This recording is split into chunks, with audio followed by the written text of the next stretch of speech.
verses 35 to 41. So far, in the book of Mark, we have seen Jesus do some amazing things. We have seen that Jesus has power over the law, power over demons,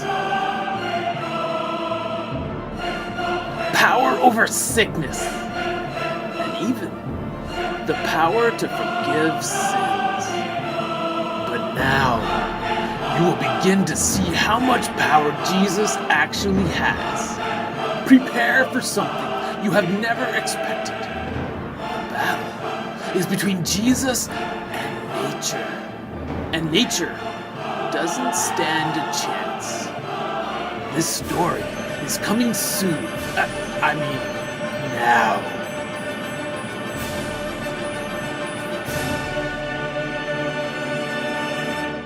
The story begins with Jesus telling his disciples that he wants to go over to the other side of the lake.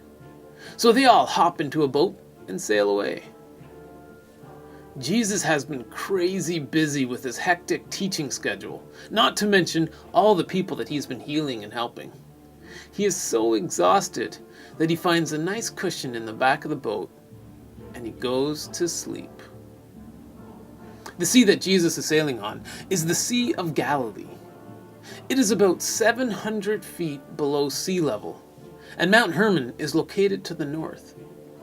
These facts create the perfect condition for storms, and it was quite common for storms to blow over the mountain without any warning. And this is what happened on this day. The clouds moved in. It got very dark. The wind started to blow, and the rain came down. Many of the disciples are experienced fishermen. Therefore, they're used to these kinds of storms. So when the winds started blowing, they're not afraid. When the winds get stronger, they start taking extra precautions. Lower the sails, batten down the hatches, row for shore. But none of this helped. The winds got stronger and stronger until they became hurricane-force winds, and the waves got bigger and bigger. Until the waves started to come over the side of the boat.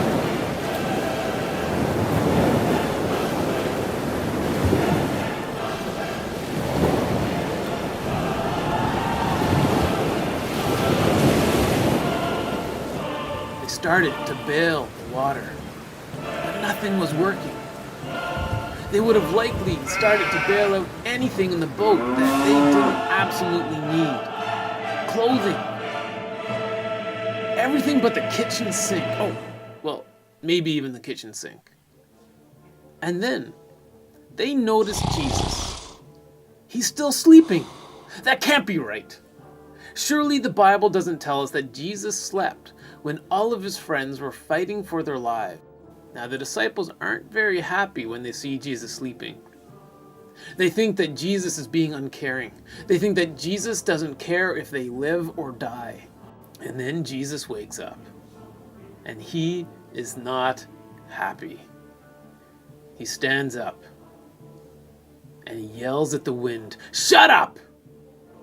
And instantly, the wind stopped. Instantly, the water was completely calm. Then Jesus turned and he looked at his disciples and he expressed his annoyance to them. Jesus asked them why a storm would scare them. Don't you have any faith? Don't you have faith that God can protect you from nature? Don't you have faith that God loves you? Don't you have faith that I love you? During the storm, we're told that the disciples are afraid. But after the storm, we're told that the disciples are terrified. They are terrified because the storm had immense power, and they were helpless against it. But Jesus demonstrated unimaginable power. Who is Jesus that the winds and the waves obey him? And that is the story of Mark chapter 4, verses 35 to 41.